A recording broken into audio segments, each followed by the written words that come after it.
Hi guys, what is up? It's me, the Yellow Penguin, and here we have the iOS 18 developer beta here on my iPhone XR. Now this video might look a little weird, and that's because I am shooting this on my Canon EOS Rebel T7, which is basically my iPhone, my personal phone, is in fact out of storage right now, which means nothing is paying attention right now, or nothing is in focus either, so isn't that nice? Anyways, that's the point of this video. And the point of the video is this one right here. Now, this is going to be a first for me in so many ways. First, I'm actually doing an iOS beta video. Second, I'm using a different camera, which I've never used for video recording before. I only use photography. And third of all, I don't know how the hell this is going to go. So, let's go and find out. Now, you've probably seen so many videos from iOS 18, but that's okay. That's just me anyway. So I'm going to condense into notes that I can show you guys in this video from my iPhone XR, because not all features are supported, especially the Apple Intelligence. That's only iPhone 15 Pro later, which means not even my main iPhone, which is the 14 Pro, is not even supported. So go figure. Alright, let's go and get started with the first thing, which is a redesigned settings application. Now, by redesigned, I don't mean like it's been overly hauled. By this, I mean, I'm going to try doing this maybe a little better. See? As you can see, there are apps in different places than there once were before. For example, as you can see at the top now, you have airplane mode, Wi-Fi, and Bluetooth, and except it's not in the section of battery. If I compare this to my phone, which isn't really that focused, you can kind of see I also have a personal hotspot, and you know, it's not there. General and balances, all this stuff has been condensed into different sections. You can see here you can move on, and so instead of all the apps, there's a whole separate section for purely just apps now, which is kind of nice. At the same time, now when you go to sections, so we'll go to cellular, for example, and as you can see, there are these top sections talking about how the tab works. Same with Wi-Fi, for example, and we'll go to Bluetooth and all this kind of stuff, as you can see right there. So that is the new settings app, which is also, I'd like to mention, which I just realized in my notes, you see you have that redesigned text thing, which will tell you more about the app. The next section goes up to the phone app right here, which we will go ahead and go to the dialer pad. And from this, it is when you are entering a phone number, contacts do show up now. So, for this example, I'm going to type in the last 4 digits of one of my phone numbers I have currently at the moment. So for our example, we're going to go ahead and type in this number, so 28653, and so here my friend Caitlin right here shows up, and we can just tap this, and then we can dial the number to where now it calls Caitlin. So that's a new-ish feature. Next up is also in the Reasons tab right here, which has since changed right here to, as you can see, you can now see more. You can actually see your contact pictures to who you called, and once you actually tap, it'll open the contact instead of calling.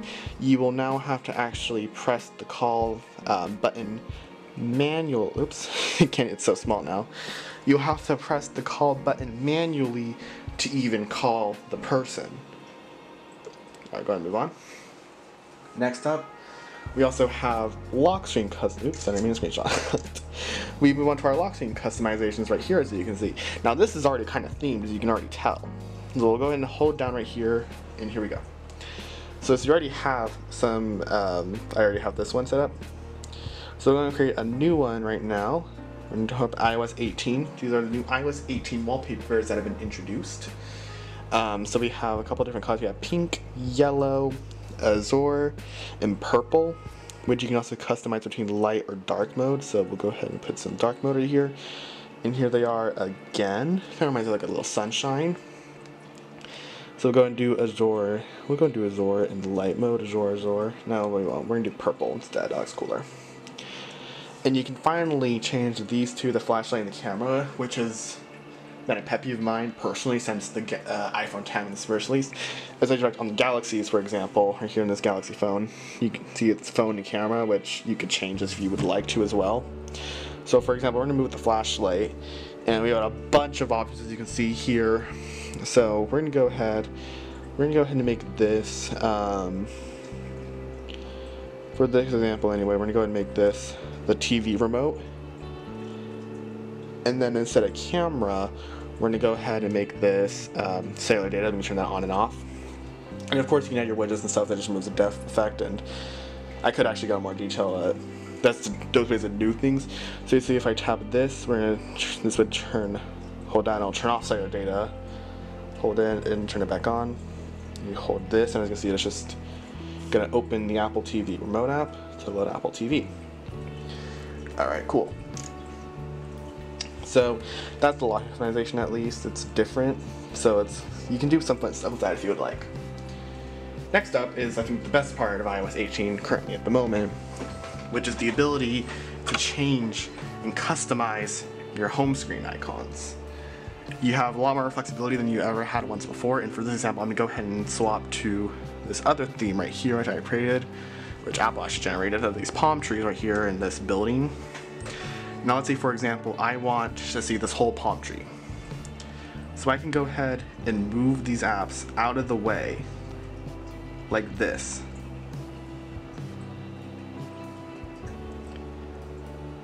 Or even just like this, for example, so I can see the palm tree easier. You have a lot more flexibility than you once ever had before. You can just move these apps around to any of these like four corners, and it's still a square, but that's just fine. You have your new screen and stuff like that. So here's where you tap edit, which is where you get new things. So we'll go back to this screen for now. We're gonna tap customize right here, and so you have new icons. You can have either a small or a large icon layout, depending on what you prefer, kind of like with iPadOS we've had for a couple years now. We're gonna go with small. And here's where we have the new icons. You can tap dark mode, which darks most of these like first party icons. Third party apps don't particularly apply in this case, but first party apps for Apple does. And for most, at least anyway. And you got live theme, so it's the original, automatic, and then tinted, which is my personal favorite, is where you can choose a color for what you want all your apps to be like. So let's say, for example, because my favorite color is purple, let's make this a purplish theme like this, or that's actually a little pink. Here we go. Here is a purplish theme, and see most of the, well, it's a little laggy. It's a day one. It's pretty buggy. There's not all the icons are even taking place right now, which is very interesting. Oh, there we go. So yeah, this is very buggy, but you see, like, you can have this example just tinted to see the Verizon apps tinted. Like, all apps are just tinted if we can just open and close, which makes the apps kind of recover. It's just a huge little tint. Now, along with these new things, we'll go and add a widget, for example, from here. So we're gonna add this widget shortcut right here. As you can see, you can also just move it to if you want it to be big or small. That's also different. You can still move it to just anywhere you want on the screen. You can add your apps that you want, anything like that. So then that's also pretty cool, just as an example, at least generally anyway. Now, another thing introduced, or not even introduced, is kind of a bug. I've noticed is, like, see, when you go to the app control center, it is actually currently not blurred, which might be a bug. I'm not exactly sure, because iPadOS 18 doesn't do this, which I also have my other iPad mini, my old one. Just, it might be a little hard to focus, but as you can see, it does blur in the background over, well, this one. So that's something different to keep effect of as well. I'm going to quickly switch this back to light icons for now. And see these even the widgets do take effect as well, which is all broken again. Oh boy. It was not this bad when I was testing, but hey, that's the glory of testing iOS on day one. There are some different icons which are kind of subtle but noticeable if you pay attention. And for example, which we can zoom in, you can see the Translate app is different. The globe around it, which was once there before. I'm going to pull it up on my old iPhone as well, just as an example anyway. You can see right there the Translate app is different. Sound a little bit. The Watch app is different. There's just apps here and there that are different. Generally, I've noticed the Translate app, the Watch app, Calculator app, Magnifier. This just have a little like of a gradient on them. That one's just a huge difference, and most of the others are still the exact same, but it's something I've noticed something a good deal anyway. And so yeah. Okay. Next up, we're gonna go and talk about the calculator now, which has been completely, somewhat, not completely, but it's been redesigned in iOS. So we're gonna go ahead and just zoom out a little bit. Oops. And there's a couple of modes. We're gonna go back to basic mode, which is, our default mode. And so then here, as you can see, it's a little different. You know, this, you can tap this to then change to different modes. So if I were to show what it looked like previously, or what it currently looks like, I guess a better terminology. This is what it currently looks like. You're not losing anything. They just made the zero smaller, and these apps are like not as dark now, so that's a little different. And so, you know, it's still a normal calculator. So like great math. And then there's also scientific calculator, which is now here, so you don't have to actually rotate your phone. Yeah, great. Overflowing, great. And we got a math notes now, to where, for example, when you're typing down notes or handwriting makes it better than iPad thing.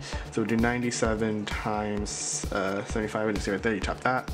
It's there. When you go ahead and go to the third power. No, we're not actually. I'm getting a phone call. So basically from here, you know, you got your calculations. I'm gonna do nice minutes, you know, we'll do time, see if we can get, no. I can't exactly use the calculator very well, but you get the idea generally. It's still in beta. It doesn't work very well. We're still learning it. It's still very interesting. So yeah, they also got this conversion tool now. So for example, let's say I want $98 US. Then you go to convert here, and it shows in different formats. So you got European. For example, we'll go ahead and we'll do New Zealand dollars. And there you go, there's the pricing of like that. So that is the new calculator app generally. Okay, next up is the new passwords app in iOS right here, which we'll tap on. And see, we'll unlock it. And this is basically takes the password sign in iCloud and stuff like that, and basically just it basically brings it over to its own dedicated app, as you can see right here. Now we got passkeys, codes for 2FA apps as well, which you can add. Security thing just talks about like if you have insecure passwords, your passwords of course, and even Wi-Fi networks. So we can tap this for example, and then this shows our Wi-Fi network, and you can have the QR code. So we could, for example, have a QR code for my iPhone 14 Pros. There you go, connect to it all you want, I don't care. And so yeah, it's a new password app. You can also lock apps too now. So for this, for example, let's say we're gonna go ahead and we wanna lock the calendar app. So we tap require Face ID. Did we tap that? Okay, we're gonna tap require Face ID. We're gonna tap require Face ID, and then see like that. And so yeah, now we open the, so now when you open the app, you have to use Face ID to open the calculator app. Or calendar app, my bad. So since we are still here in the calendar, the calendar app has been redesigned a little bit. So as you see right here, the section looks a little bit different. As you can see, instead of being all dots, you can actually see along with what calendar it's from. So for example, next week, as you can see right here, it looks different. As you see, we have Caitlin's birthday on this day right here. So it's a little bit different, and then for an example, we can go to the 7th. As you see, you got a final exam reminder thing, and so you can just change it up all you want, and it's different in some ways than the other. So that's interesting. I just noted. All right, we're gonna move on to texting. Now, from texting, coming soon, we actually are gonna have RCS built into the phone. Unfortunately, that is not out day one, or I've not figured out how to enable it. So here we got to text my Samsung, and as you can see, it is still RCS, although Apple actually has made it a bit more clear now on how the RCS works. So from here, as you can see, it says you can tell we are texting on SMS and not iMessage. Now at the same time, on my Samsung right here in the background, as you can see, it is still an SMS texting. RCS is enabled on this phone. RCS is not yet supported on this phone. That's feature coming soon. You still have green bubbles, and it'll still say delivered in red, or delivered, everything RCS already has on Android, just on iOS now. So that always works. Now we're back to, now we're back to that. Okay. So along with this now, you're also going to change this on iMessage. So we're going to go ahead and go here, as you can see, to Caitlin again, who's making another return. Now as you see right here, Caitlin just texted me right now saying, hey, we need to come to dinner tomorrow. So, for this example right here, we're going to go ahead and see we got these new reactions, which we have the original ones that every Apple calls, and I'm not really caring right now. But see, for example, we can laugh at it, and it looks a little bit different than it does before. At the same time now, we can do new emojis and even choose any emoji that we want. So we'll do this emoji, for example. Now from here, we'll type back. And so I'll be there by 6. So from here we can go ahead and here, we can go ahead and nod. We'll shake this, make this big. Now this is pretty overdramatic, no one is actually gonna be doing this like that. But hey, it's still another thing. Go and underline that. Oh no, just who's everything. So make it big, you know, there's a bunch of new text features that we got now. So we're gonna shake big. Oops, that just completely changed. We'll go ahead and nod that. So just as an example anyway, because I keep on messing these up. So we'll go and reply. The game will look like we're there by 6 o'clock. And then there we go. We're going to send that. And as you can see, there we go. We got our new messages. Actually, going back to the messages app, we have one more thing. Now in messages, you can go up here, and there's this new send later option, which where Apple introduced you can send a message. So since we just figured out that Kaylin's birthday will be on, I'm pretty sure, Tuesday next week, we'll go ahead and send her a message saying happy birthday, just in case we forgot. Just in case we do forget. So go ahead and make that explode. So here we go. I'm not sure why even that not delivered pops up. But it should send. No, we don't send it now. Oh, I'll send later anyway. But it's right here. Just as an example, there we go. Our send later. It might just be too far out, and that's why I might not send. I'm not sure. But yeah. Okay. We're gonna go ahead and get back to another favorite, a new fan favorite, I would say, of iOS, is the control center now, which has gone a huge, and I say huge, revamp this year. Just for some context, here's my iPhone 14 Pro and iOS 17. As you can see, it's pretty square, boring, not a lot of options, kind of boring. That has since been changed. Now we have a lot more customizations, a lot more icons, and it just looks so much different. You can even, for example, we'll swipe down.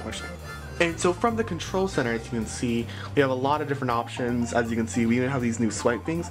So we can swipe from here to get to our music on its own. So here we go, we just go straight to music. We can swipe to get to home control. So for example, oops. So just for an example from here, I can go ahead and turn on this lamp in the background and turn it back off. And then here we have our cellular page. So again, I can turn off cellular data again. I can turn off Wi-Fi from here.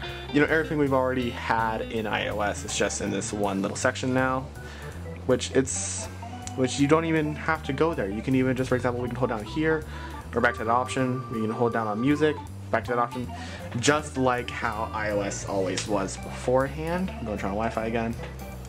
Now the difference is now we go to the, oops, why is it doing that? Okay, we're going to go ahead and go to the plus right here, where we can actually redesign iOS with this controller completely. For example, if I want to make this, I can move the remote around anywhere. I can make this longer or shorter. We can combine the two. You may move these top ones anywhere you would like. It is your freedom after all. So let's say for existing app, I want to make music. No, we want music longer. Okay. So we customize like that, as you can see. We're going to add a control now where we have a ton of options. Like a lot of different choices that you can do. So many different things we can try out. Text brightness, music, capabilities. There's just a lot of new stuff now. Now, we'll just say for this example, we're going to go ahead. We want to ping my watch. We need to make sure that's on there. Otherwise, for example, we need to start a stopwatch. And we want to translate into Spanish. Now that's just a brief demonstration because I don't want to go into too depth. I'm sure there's a bunch of other good videos out there that showcase this feature more and in much better ways. So that is a redesigned control center, which is very awesome, and I'm sure it's going to get even, oops, I am sure it's going to get even better as time does in fact go on. While we're still here, actually, let's go ahead and make this back into these, let's go ahead and make these back into our tinted apps. Just go ahead and give our purple again. Alright. Okay. Next up, we have the fitness app, which has since been redesigned in this version of iOS, a little bit at least. Now the summary page is a lot more customizable, and you can choose to what you would like over what it was before, which, go figure, I can showcase what it looked like before. So here's the original summary page, as you can see in the background. You can't exactly change it. You got your trends, awards, and fitness, and that kind of stuff. However, this takes it to another level and just completely overhauls and changes it up, and you can even edit it. You can, like, if, for example, you can add sessions. It's kind of cool. Now at the same time, let's say you're like me today. You're a fatty patty, you're lazy, you don't want to do it, you don't want to show, we'll just go ahead and pause our rings for today. See, it doesn't count. We don't need to count them calories. That's okay. So that is also another thing. Now you can just go ahead and just pause your rings, and we'll go and resume them as well. Just like that. They're not tracking because it's not my main phone. Alright. Now we just showed that the apps can also be locked, for example, which we showed in a calendar. Yep, you can see like that. Also, these two take effect system wide as well, like over here. You see we got these widgets and stuff like that. It also takes effect there. Alright. Next up, we're going to go to Safari over here. And so from here, we're going to go ahead and start off with Safari highlights. For this example, we're going to go ahead and go to the Queen Mary dock. We're going to go to, we say we'll go to the Queen Mary, right? You see, we'll take a fun little family trip here. We'll tap this button right here, which, as you can see, will pull up, oops. As it pulls up more information about it, GPS location, calling. So for example, tap that, and then, you know, just calls, and there we go. And you can type directions, you can get there and get going. It's pretty cool. Now, along with this, let's say we want to read an article, so we'll go to this article here. Is RCS better than SMS? It's just a generic article I found from Google. And it's got reader available, which is always been a thing. Although it's now different, because it's now more customizable. So as you can see, here we go. Here's the web page in its full glory. We can change the font. For example, go San Francisco. We can change the background. We can make the text bigger. We can make it smaller. We can even have it read aloud, which might be new. I don't actually remember. How are they different? January 17, so as you can see, 2024. you can change the speed. In this article, Merry Christmas. More than 30 years ago. So yeah, there's a bunch of different stuff you can do in the article now, which I think we've always had Reader. However, they have just customized it and made it much better. Now the last thing today I'm going to show you guys is the Notes app, which we already showed the math notes, but what we have not shown you is collapsible notes. So here we have this article, or this like brochure notes thing right here, and then see these little indents? We can just tap that and close it. Open and close. See, we'll go ahead and tap here history. We don't need history. We only care about key attractions. I lied. No, we don't care about any of that. We care about the practical information, so we don't need activities. Oh, you know what? Maybe I should learn the history. It's right there. Now another thing you can also do now, you can also highlight some text. So we'll tap that. We're gonna go and tap the text, and we highlight that. Bold, you know, just normal stuff, and we can change the color as well, like blue. And there's some highlighted text. Now I want to make it very much known that I have not shown off everything in iOS 18. I have not shown everything to its fullest extent. I haven't showed the Photos app for privacy reasons at least, but that's also been redesigned. I'd highly recommend checking out other videos on this. I've checked in the description from Apple's website that talks about this. This is just my personal taste. And you also might wonder how I talk about the Mail app. Well, that hasn't actually been released yet. The Mail app is still the old Mail app, so you haven't snatched on that yet. I make some more videos on this, depending on how this video does. This is just a quick little test video as well, just talking about iOS 18, because I think it's a pretty cool update. If you have any questions, comments, or concerns, leave a like and comment, and I'll reply as soon as I can. And so yeah, thank you guys so much for watching, and I'll leave some other reviews down below if you want to see other videos besides mine that are crappy. Alright, thanks for watching, and bye for now.